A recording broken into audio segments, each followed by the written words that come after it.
Welcome to Bed Crime Stories podcast. I'm your host, T. To all my bed crimers, I hope you guys are having a lovely weekend. To anyone new here, a warm welcome. Thank you for checking out my channel. Let me just ask that after listening to this video or watching it, if you find you enjoyed it or learned something, do me a favor. Smash the like button, subscribe to my channel, and leave me a comment. Now, let's dig in. 54-year-old Alec Murdaugh has been in a Colton County courthouse all week for his trial. The trial is expected to last for 3 weeks, and Murdaugh is facing 2 counts of first-degree blank for his wife Margaret and his son Paul's deaths on the evening of June 7th, 2021 at their 1,700-acre hunting lodge property known as Moselle. That property is in Islandton, South Carolina. The trial is being held in the rural town of Walterboro, which is 50 miles west of Charleston in the Low Country. It's a region in which the Murdaugh family has wielded immense judicial and political power for more than 3 decades. In fact, in the courtroom where Alec Murdaugh sits, a portrait of his late grandfather, the longtime 14th Circuit solicitor Buster Murdaugh Jr., had hung on the wall. That portrait was removed ahead of Alec's trial. Note that if Alec Murdaugh is found not guilty for his wife and son's deaths, he's still not fully off the hook for potential criminal deeds. He'll still have to face the 100, you heard that right, 100, additional criminal charges he's facing, which range from drug trafficking to allegations that he stole nearly $9 million from clients and other attorneys. At the time of Paul and Margaret's deaths, Alec Murdaugh was allegedly dealing with a years-long opioid addiction, major debts, a crumbling marriage, and his son Paul's own legal troubles stemming from the 2019 boat crash in which 19-year-old Mallory Beach lost her life. Prior to Paul's boat crash, Alec Murdaugh had been able to allegedly manipulate the justice system and coax other people to his will with little to no accountability. However, all of that changed in 2019 when Mallory Beach died. No one was going to step down and be intimidated by this elite family of high-powered lawyers. In this case, where Alex has been charged with his wife and son's deaths, the prosecutors are alleging that Murdaugh lured Maggie and Paul to Moselle on the evening of June 7, 2021, in order to do them in. The prosecutors are claiming that Murdaugh committed the gruesome acts against Maggie and Paul in a bid to gain sympathy and to distract others from years of his alleged financial misdeeds. Lending credence to the prosecution's theory are the fact that court-ordered mediation in Paul's boat crash lawsuit failed 2 days before he died. When that mediation failed, it meant that Paul would have likely been facing a trial for the 3 felony counts he was charged with in association with that crash. Those 3 charges also translated into the possibility that if Paul was found guilty, he would be facing a maximum of 26 years in prison. Paul was, by all accounts, highly intoxicated at the helm of the boat when he allegedly, deliberately drove the boat at a high rate of speed into a bridge piling, causing several of the boat's passengers to be flung into the dark waters. Mallory Beach was one of those passengers, and unlike her friends, she tragically did not surface. Alec Murdaugh had also been confronted the day before Paul and Maggie died by a staffer at his family's law firm, PMPED, about missing fees in the amount of $792,000. The staffer was wondering where those monies were, and Alec seemed to be the person who had received and deposited the check without letting anyone at the firm know about it. On June 7th, 2021, Alec Murdaugh had to have been feeling stressed over that confrontation at work and over Paul's impending trial. If we look at all the charges Murdaugh is facing, although he's innocent until proven guilty, he is facing a huge battle, even if these 12 jurors in this case find him innocent. Murdaugh will still have to confront those 100 additional criminal charges. By the way, on September 3rd of 2021, a few months after his wife and son died, Alec was allegedly shot by a 61-year-old ex-client named Curtis Smith. Alec sustained only a slight grazing, and it would later come out that he'd hired Smith to do him in a bid to secure a $10 million life insurance payout for his remaining son, Buster. And a day before this crazy caper, Alec was forced out of the family law firm due to those allegations about misappropriated funds. Money troubles seem to be a constant theme of Alec Murdaugh's adult life. If we look at the totality of Alec Murdaugh's current legal situation, he is in what you call deep doo-doo. It's hard to imagine him getting away without significant time in prison. One thing Alec Murdaugh doesn't have to worry about, though, is the death penalty. The state prosecutors decided back in 2022 not to seek the death penalty, stating, and I quote, "After carefully reviewing this case and all the surrounding facts, we have decided to seek life without parole for Alec Murdaugh," end quote. And that's a good thing, because no matter how Murdaugh is judged and no matter what he's been accused of, he is his eldest son Buster's only remaining parent. With all that out of the way, let me share what I consider the 7 most damning pieces of evidence against Alec Murdaugh in this case thus far. I'm going to start at number 7 and work my way up to number 1, which will be the most damning piece of evidence. 7. Alec Murdaugh, in his first interview with a SLED officer and with a Colton County Sheriff's officer on the night of June 7th, when Paul and Maggie died, when asked how his relationship was with his wife, says this. Seeds got sprayed and died, and he was refiguring to plant the sunflower seeds. So I came back up here and I drove up and saw and called.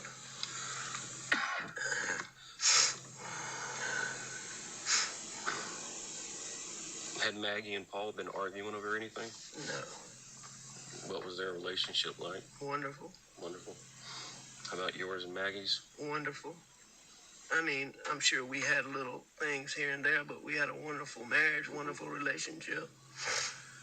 And yours and Paul's relationship? As good as it could be. In case you didn't hear that clearly, Alec described his relationship with Margaret as wonderful. He said they had little things here and there, but overall they had a wonderful marriage, wonderful relationship. Alec also implies that his wife, Margaret, was living full-time with him at the Moselle property at the time of her death. He mentions her getting home around 8:15 p.m. The truth of the matter is that Margaret was living at the family's Edisto Beach property at the time of her death. In fact, Alec actually had to lure her to Moselle that night. Now, according to articles that appeared in Fitz News, unnamed sources said to be close to the Murdaugh family revealed that Margaret had reportedly gone to see a divorce attorney 6 weeks prior to her death. In addition, Alec was said by that source to have been allegedly having an affair with a female attorney. A source close to the Murdaugh family told the Daily Mail that Alec and Maggie's marriage was in crisis.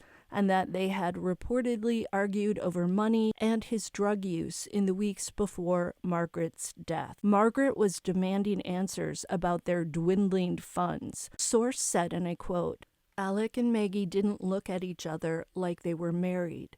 There was no love lost between them. I never saw them touch or be affectionate to each other. I remember one say, it must have been a few months before she was killed, Maggie was crying because she had written a check at a charity luncheon and it had bounced. She thought at first there must have been some mistake, but when she found out there wasn't, she was mortified and upset," end quote. This same source said that Margaret consulted a forensic accountant to dig into the family finances. So why would Alec tell the police officers that his marriage and relationship with Margaret were wonderful? To me, this deception shows that Alec didn't want law enforcement to know the actual state of his marriage, and he knew that if he told them the truth, he would be seen as having a motive for wanting to get rid of Margaret. Number 6. Bullet casings found on the 1,700-acre Moselle property where Alec lived matched those found around Margaret's body. This suggests that Margaret was killed by a family weapon. Per the prosecution, Alec could not account for 2 of 3 rifles that he purchased in recent years. Also, empty boxes of ammunition were found on the Moselle property that were the same brand and type as those fired into Paul and Margaret's bodies. Note that this vast hunting property is remote, 65 miles from Charleston. It's not the type of place that a stranger would just happen upon and decide to head into to try to find some random people to harm. 5. When Alec dialed 911 on the night of the crime, he told the operator that he tried to take Margaret and Paul's pulses. Note that when the first officer arrived on scene, he said the injuries to Paul and Margaret were so catastrophic that it was obvious they were no longer breathing. Why would Alec, who readily admitted to officers in his first interview on the night of the crime that he saw a large part of Paul's head down at his ankles, think that either Paul or Margaret could have a pulse when it was so obvious to the officers that they were deceased? Also, when the officers arrived, they didn't see any blood on Alex's hands, his clothing, or his shoes, despite him saying he'd touched both Paul and Maggie. Both victims were saturated in blood, and there were pools of the red stuff surrounding their bodies. There's no way Alec could have avoided getting some of that on him. 4.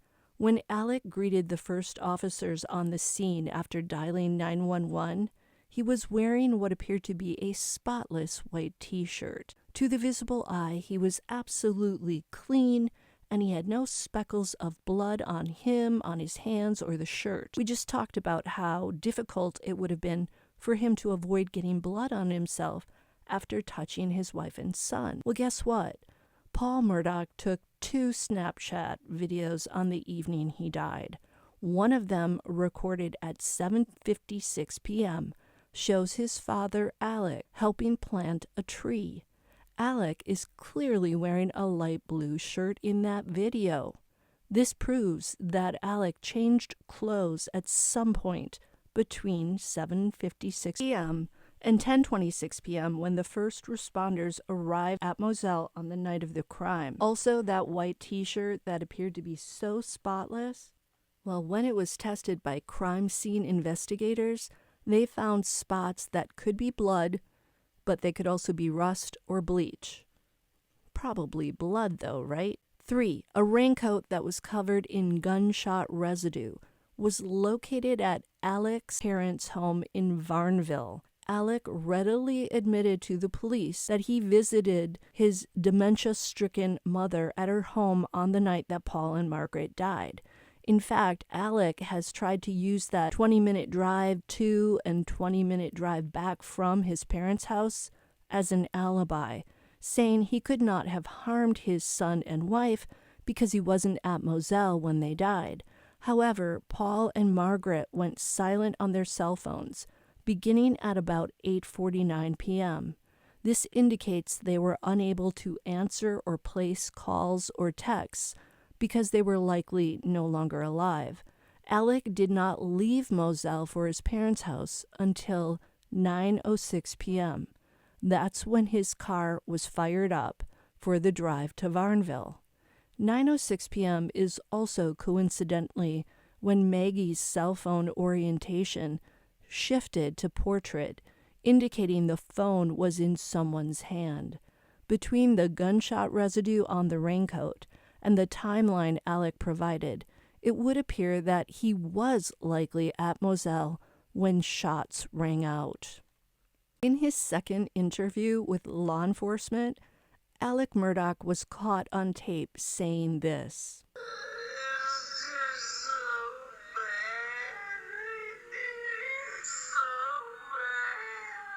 That audio was slowed down.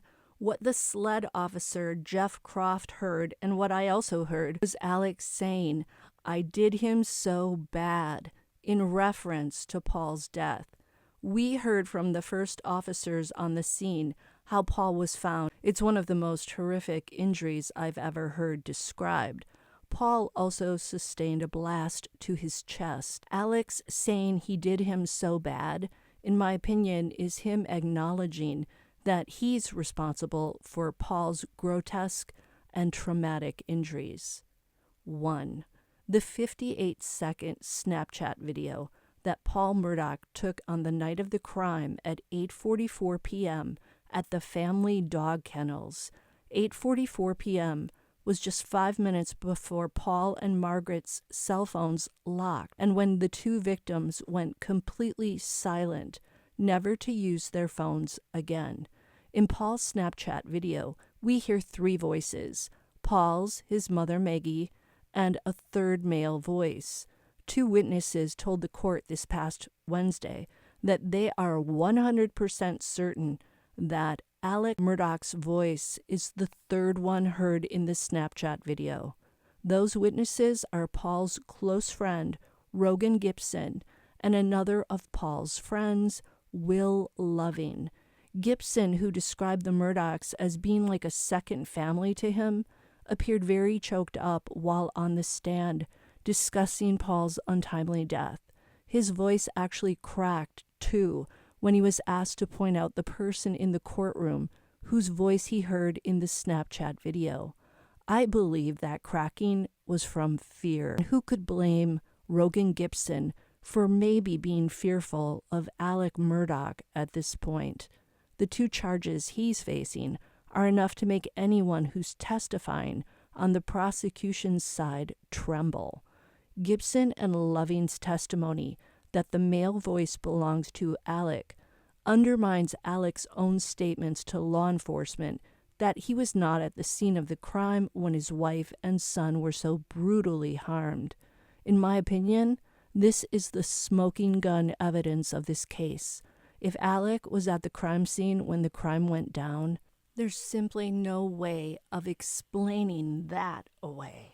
There's also the lie he told the police that he wasn't there. Until the next time on Bed Crime Stories, hey, do me a favor, smash that like button, subscribe to my channel, leave me a comment, consider a membership, and I'll see you next time. Birthday to you. Happy birthday to you. All right. Happy birthday, dear. Happy birthday to you. Thank y'all so much. Hey. Thank you, baby.